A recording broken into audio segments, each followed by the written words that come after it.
মাসুদ কামাল ভাই, আপনার এই সংস্কার নিয়ে একটু পরে কথা বলবো। গণভোট, এটিও যদিও সংস্কারের অংশ, গণভোটটি কোনো কারণে চ্যালেঞ্জের মুখে পড়লো এখন বর্তমান বিএনপির অবস্থান বা সরকারের অবস্থান। বিএনপি কি করবে অথবা জামাত কি করবে অথবা এনসিপি কি চাইবে, এটার উপর কিন্তু এর কারণে কিন্তু আইন কিন্তু এর উপর নির্ভর করে না। আইনটা কি, সংবিধান কি বলে, এটা হলো সবচেয়ে জরুরি ব্যাপার। বিএনপি যদি অসাংবিধানিক কোনো প্রস্তাব দেয়, ভুল করবে। এই প্রস্তাব যদি জামাত দেয়, এনসিপি দেয়, তারাও ভুল করবে। বিএনপি যদি জামাত এবং বিএনপির অসাংবিধানিক প্রস্তাবকে গ্রহণ করে, সেটাও ভুল হবে। কথা ভাই সিম্পল। আমরা সবাই মিলে একটা অন্যায় করলাম, তাতে অন্যায়টা ন্যায় হয়ে গেল না, অন্যায় থাকলো। আমি আপনাকে স্পষ্ট করে বলি, গণভোট একটা অবৈধ জিনিস ছিল। গণভোট অবৈধ, একদম 100% অবৈধ।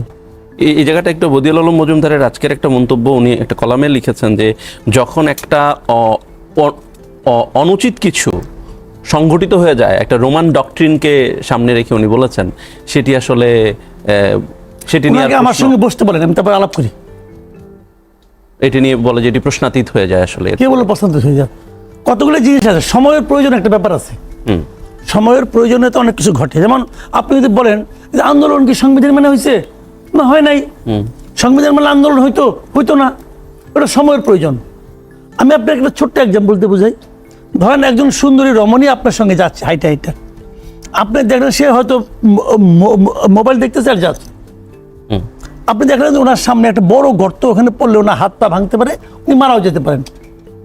আপনি তাকে চেনেন না, তা আপনি গর্ত যখন পা ফাটাতে যাচ্ছে, আপনি চট করে তার হাতটা ধরলেন, ধরে তাকে বাঁচাইলেন। বুঝলেন? আপনি একটা মহিলার হাত ধরলেন, বাঁচালেন, সবাই আপনাকে হাততালি দেবে, বাহ তুমি তো এই মেয়েটার জীবন বাঁচাইলা। এখন এই হাততালি পেয়ে এখন আপনি রাস্তাঘাটে হাঁটতেছেন, সুন্দরী মেয়ে পেলে যে হাত ধরেন, সেটা তো পারবেন না, সেটা হবে না। আপনি বলবেন না এটা সময়ের প্রয়োজন। এটা সময়ের প্রয়োজন কিনা জনগণ বুঝবে। আপনি ফিল করতেছেন সুন্দরী মেয়েদের হাত ধরাই আপনার সময়ের প্রয়োজন। জনগণকে আগের যে জনগণ হাততালি দিচ্ছে, ওই জনগণ কিন্তু হাতটা যে আপনি পিঠে ফেলাবে, গালে ফেলাবে, চট দিবে আপনাকে। এই জিনিসটা আপনাকে বুঝতে হবে। আন্দোলনটার সময়ের প্রয়োজন ছিল, ওই জন্য আমি সংবিধান মানি নাই। অতএব আমার ইচ্ছা হইলো, আমার কাছে মনে হলো মানা উচিত না, আমি মানবো না। আমি আপনাকে সিম্পল একটা কথা বলি, গণভোটটা আসছে কোথা থেকে? আমাদের সংবিধানে গণভোট বলতে কিছু নাই। তা আসলে কি হবে?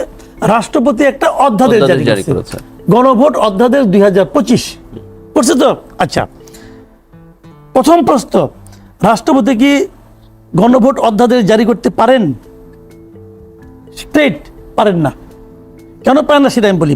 অধ্যাদেশ জিনিসটা কি? ওনারা বলতেছেন ওখানে লেখছে, কিন্তু আদেশে লেখছে, গণভোট অধ্যাদেশে লেখা আছে সংবিধানের 93-1 অনুযায়ী ওনারা অধ্যাদেশ জারি করছে। আচ্ছা, 93-1 কতে কি আছে জানেন? ওই কটুকু পড়ে শোনাই। যখন এই অধ্যাদেশ জারি করতে পারবে, যে কোনো একটা বিষয়ে সংবিধান সংসদ নাই, একটা আইন করে দিতে পারলো, ওটা অধ্যাদেশ হলো, পরে সংসদে পাস হবে, এই তো। তবে শর্ত থাকে যে, বুঝলেন, কিন্তু এই দফার অধীন কোনো অধ্যাদেশে এমন কোনো বিধান করা হইবে না। কি বিধান করা হইবে না? ক হলো কি, যাহা এই সংবিধানের অধীন সংসদের আইন দ্বারা আইনসঙ্গতভাবে করা যায় না। সংসদের আইন দ্বারা আইনসঙ্গতভাবে করা যায় না, এমন কোন আইন আপনি অধ্যাদেশ জারি করতে পারবেন না। গণভোটকে আইন করা যাবে না, গণভোট সংবিধান চেঞ্জ করতে হবে। একটা আইন যখন আপনি করবেন, 151 জন হলেই চলে। 151 জন হলে সংবিধান সংশোধন করতে পারবেন না। তার মানে সংসদের আইন করা যায় না, এটা আইনের ঊর্ধ্বে। এই জিনিসটা রাষ্ট্রপতি অধ্যাদেশ আকারে জারি করতে পারে না, জাস্ট জারি করতে পারে না। সেই জিনিসটা আমাদের উপর চাপাই দেওয়া হয়েছে। কে চাপাই দিছে? এই ডক্টর আলী রিয়াজ এবং এই ডক্টর ইউনুস। এই দুই ডক্টর, আধা দেশি আধা বিদেশি, শঙ্কর প্রজাতির দুই ডক্টর, এরা আমাদের এই জাতির উপর এটা জাস্ট চাপাই দিচ্ছে। এখন আপনি বলতে পারেন যে বিএনপি তো বলছে ভোট দাও, হ্যাঁ ভোট বলছে না। বিএনপিকে ব্ল্যাকমেল করে হাট আদায় করছে, জাস্ট ব্ল্যাকমেল করে। আপনারা তো বলেন না, যদি বলে বিএনপি না ভোট দাও, তাহলে তারা বলবে কি, এই যে জুলাই চেতনার বিরোধী। মানে এটা হলো একটা ভয়ঙ্কর অবস্থা। ওই যে এক লোকটা বলছিল না যে খুব শিক্ষিত হয়ে আসছে গ্রামে, ওরা একজন বলছে এটা আমার পোলাও শিক্ষিত, তোমার পোলাও শিক্ষিত, দেখি কার পোলাও বেশি শিক্ষিত। আর যে বাটপাট যে সে যে বলতেছে, বলতো দেখি আমি জানি না ইংরেজি কি, আই ডোন্ট নো অর্থ কি, আমি জানি না, এই দেখেন জানে না। বিএনপির এই চেঙ্গির মধ্যে ফেলাইছিল এই দলগুলো, যে বিএনপি কিন্তু বলতে বাধ্য করছে যে তোমরা হ্যাঁ বলো, হ্যাঁ বলে ভোট দিতে বলো। বিএনপি কি করবে, পড়ছে চেঙ্গির মধ্যে, সূত্রটা বলতে হবে সামনে ইলেকশন, জাস্ট ব্ল্যাকমেল করে তাদের দিয়ে হাট আদায় করছে। আচ্ছা আপনি আমাকে একটা কথা বলেন, আমি একটা কথা বলে শেষ করি। এই যে হ্যাঁ ভোট হয়েছে, এই জুলাই সনদটার সঙ্গে কতগুলি পলিটিক্যাল পার্টি ছিল? 30টা পলিটিক্যাল পার্টি ছিল। দেখেন এখানে কত বড় একটা ডিসপ্যারিটি হয়েছে। আচ্ছা এই 30টা পলিটিক্যাল পার্টি সবাইকে এক সমান না, অনেক দল আছে বিএনপি এই 30টার মধ্যে 30টা মিলে কি বিএনপির 3 ভাগের 1 ভাগ ভোট পাইছে? কি মনে রে ভাই, পাইছে না? পায় তাহলে ওখানে এই আলোচনায় বিএনপির 1 ভোট, 29 জনের 1 ভোট হইলো কিছু। আচ্ছা দেখ তাও মানলাম, ঠিক আছে বিএনপির মানছে। এখন আমার কথা হলো যে এই যে আপনার মানে এটা তারা যে পাশ করে নিয়ে আসছে, বিএনপি এখন কি বলতেছে? বিএনপি কি একবারও বলছে আমি জুলাই সনদ পাশ করবো না? একবারও বলছে? বরং বিএনপি বলছে আমরা এটাকে অক্ষরে অক্ষরে পালন করব, আমরা বাস্তবায়ন করব। তাহলে জামাতের আপত্তিটা কোথায়? এনসিপির আপত্তিটা কোথায়? ওদের আপত্তি হলো বাস্তবায়ন পদ্ধতি নিয়ে। তারা বলতেছে তোমরা সংবিধান সংস্কার পরিষদের মাধ্যমে বাস্তবায়ন করো। বিএনপির বক্তব্য কি? আমি যে সংবিধান সংস্কার পরিষদের মাধ্যমে বাস্তবায়ন করব, সংবিধান সংস্কার পরিষদ কোথায় আছে? কোথাও নাই। এই সংবিধানে কোথাও আছে? যখন এটা কখনো যদি এটা আদালতে উঠে, সুপ্রিম কোর্ট কি? সুপ্রিম কোর্ট হলো সংবিধানের সংরক্ষক, কিন্তু সুপ্রিম কোর্টে যখন যাবে তো সুপ্রিম কোর্টের সংবিধানে কি লেখা আছে এটা দেখে আলোচনা করবে। বিএনপির বক্তব্য হলো ভাই আমি সংবিধানে যেভাবে আছে আমি সেভাবেই সংশোধন করব, আমি সেভাবেই বাস্তবায়ন করব। তো ওরা বলতেছে না ওইভাবে করো। তার মানে কি হচ্ছে যে প্রবলেমটা হচ্ছে বাস্তবায়ন, আপনি জুলাই সনদ মানবেন কি এটা নিয়ে না, পদ্ধতি নিয়ে। মানে আপনি ভাত খাবেন, কারণ এই ভাতটা কি আপনি গ্যাসের চুলায় রান্না করবেন, নাকি লাকড়ির চুলায় রান্না করবেন, নাকি কেরোসিনের স্টোভে রান্না করবেন, এইটা নিয়ে আপত্তি। ভাই আপনার কি দরকার, প্রক্রিয়াটা নাকি এন্ড রেজাল্টটা? রেজাল্ট দরকার। দেখেন না বিএনপি কি করে। বিএনপি যে বলছে আমরা বাস্তবায়ন করবো, যদি বিএনপি বাস্তবায়ন না করে তখন আপনারা রাজপথে নামেন। এমন নামবেন কেন? এখানে বিরোধী দল থেকে এটাও বলা হচ্ছে যে এই গণভোটকে বিএনপি বলছে যে বাস্তবায়ন করবে, কিন্তু সেটা জুলাই সনদ যেখানে তারা স্বাক্ষর করেছে, লোকে বলছে গণভোটের বাস্তবায়ন না করা আসলে 68% মানুষের সাথে বিশ্বাসঘাতকতা করা। একটা কথা বলি আমি আপনাকে, এনে দুটা কথা বলে শেষ করে দিই। এই যে 30টা দল সবাই কিন্তু বলছে যে আমরা জুলাই সনদ এটা করলাম, সবাই বলছে জুলাই সনদে হ্যাঁ ভোট দাও, বলছে না? তাহলে 30% লোক না ভোট দিল কেন? এটা আমার বুঝান তো ভাই। সবগুলি দল মিলে বলতেছে হ্যাঁ ভোট দাও, সবাই। এমন কোন পলিটিক্যাল পার্টি নাই যে বলছে না ভোট দাও, বলে নাই। তাহলে না ভোট দিল কারা? এই 30% কারা? এরা কি দেশদ্রোহী? তারা কারা? হ্যাঁ, এরা কি দেশদ্রোহী নাকি? আপনার কি মনে হয় কারা তারা? ভাই এরাই সবাই 30% না ভোট জিতছে এখানে ইলেকশনে। আমি তো গণভোটের যথার্থতা নিয়ে প্রশ্ন করতে চাই, এবং কেন সেটা পরে বলি, আগে না মাসুদ এই জায়গায় একটু কি আমি বুঝতে যদি ভুল না করে থাকি, সেটা হলো আপনাদের 30% দেয়নি, টোটাল ভোট কাস্টিং কত হয়েছে? ওইগুলো তো ভোট কেন্দ্রে আসে নাই না, যারা ভোট কেন্দ্রে আসে না তাদের সেটা হানা ভোটের পক্ষেই হোক মতামত তারা দিতে আসে নাই, বা কোনো মার্কার প্রতীকের প্রশ্ন তো তারা ভোট কেন্দ্রে আসে নাই।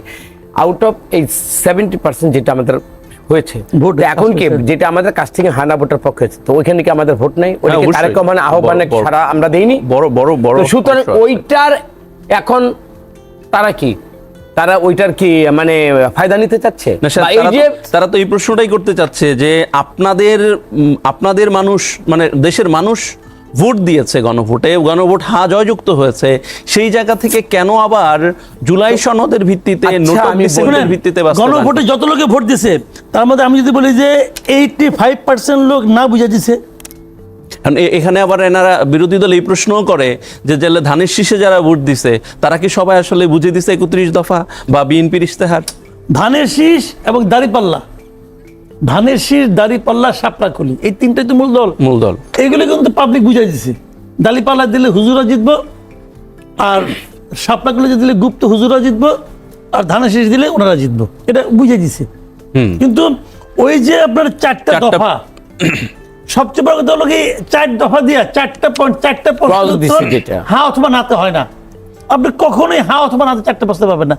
গণভোট কখনো প্যাকেজে হয় না রে ভাই। এইগুলি পুরো জিনিসটা এই জাতিকে মানে বেকুব বানানোর জন্য এই ডক্টর ইউনূস এবং ওই ডক্টর আলী রিয়াজ এরা মিলা জাতিকে বেকুব বানাইছে। কেন করলো ওনারা বেকুব কেন বানালো?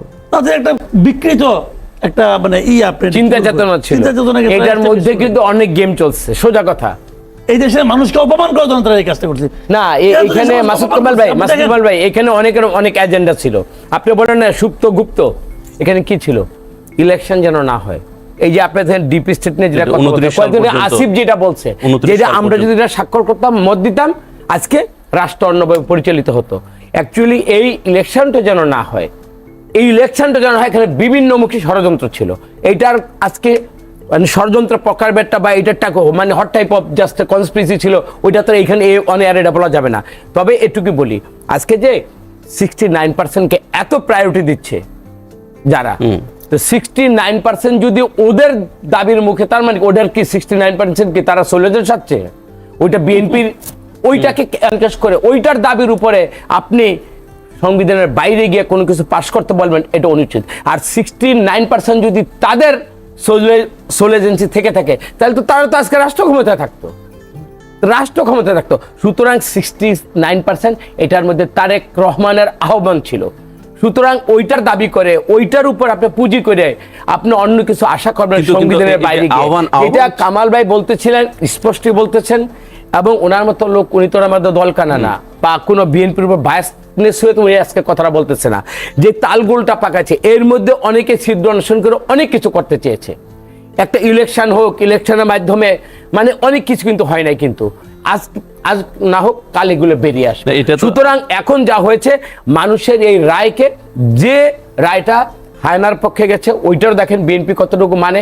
আমার মনে হয় এখনই যদি আপনার রাজপথের বা এই ধরনের দাবি নিয়ে যদি ওখানে করেন, আমরা এনসিপি ভাইদের উপর আমরা শ্রদ্ধা রাখিয়ে বলতে চাই, আজকে যদি এনসিপি যদি নিজের স্বাতন্ত্র্য বোধ নিয়ে পার্লামেন্টে যদি 10টাও যেত, জুলাই যোদ্ধাদের প্রতি যেই মানে মর্যাদাটা দেখানো উচিত ছিল, এক এবং ন্যাক থাকার যে একটা আন্তরিক, তাদের একটা ইমানিত্ব যেটা দেখানো উচিত ছিল, ওই ভাইরা কিন্তু এই জিনিসটা দেখাতে পারেনি। তারা কিন্তু এক জায়গায় কিন্তু গিয়ে কিন্তু তাদের নিজের অস্তিত্ব কিন্তু এক জায়গায় কিন্তু ইনপুট করে ফেলেছে। আমার মনে হয় এগুলো নিয়ে বিতর্ক করলে ওই যে পলাতক একটা শক্তি, তারা এখানে অনেক কিছুর মধ্যে ঘোলা পানিতে মাছ শিকার করবে। আমার মনে হয় যা কিছুর পরে যা অর্জন হয়েছে, এইটা এখন সাংবিধানিকভাবে করার জন্য আমাদের মনে হয় সবার ঐক্যমত্য।